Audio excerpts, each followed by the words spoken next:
दिनांक 22 तालुक्यातील खुमगाव बुट्टी येथे घरफोडीच्या प्रयत्नादरम्यान महिलेचा चाकूचा धाक दाखवून धक्का देत पळून जाणाऱ्या 2 संशयितांना नातेवाईकांनी पाठलाग करून पकडल्याची घटना शनिवार दिनांक 22 ऑगस्ट रोजी सकाळी 11 वाजताच्या सुमारास घडली। या प्रकरणी नांदुरा पोलिसांनी दोघांविरुद्ध भारतीय न्याय संहितेच्या विविध कलमान्वये गुन्हा दाखल केला आहे। पोलिसांनी दिलेल्या माहितीनुसार खुमगाव बुट्टी येथील सौ सुलोचना संजय सातव वय 40 या त्यांच्या सासू सुशीलाबाई पंढरी सातव यांच्या घरी जेवण घेऊन जात होत्या। त्यावेळी त्यांना त्यांचे दीर विनायक श्रीराम सातव यांच्या घरासमोर एक अनोळखी इसम उभा असल्याचे दिसले। सुलोचना सातव यांनी त्याच्याकडे चौकशी केली असता तो मुलाला पाहण्यासाठी आल्याचे सांगून मोटारसायकलून पुढे निघून गेला।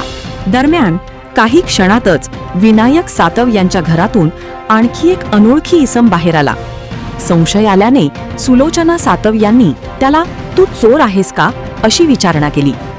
यावेळी त्याने जवळील चाकू काढून सुलोचना सातव यांना धक्का दिला आणि तेथून पळ काढला।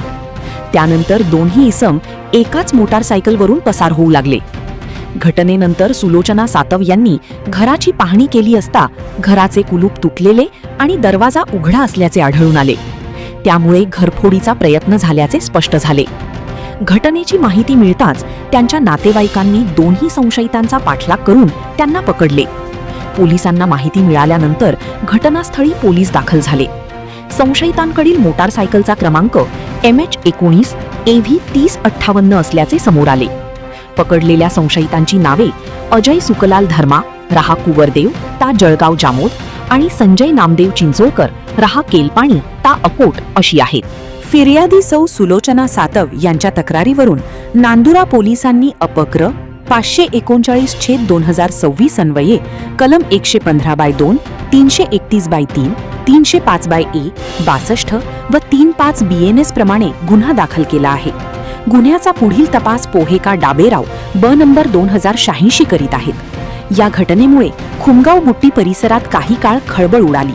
संशयितांनी घरफोडीचा नेमका कोणत्या उद्देशाने प्रयत्न केला, तसेच या प्रकरणात आणखी कोणाचा सहभाग आहे का याचा तपास नांदुरा पोलीस करीत आहेत। Prime media 24 news, Gopal Dhagi, Nandura, Buldhana.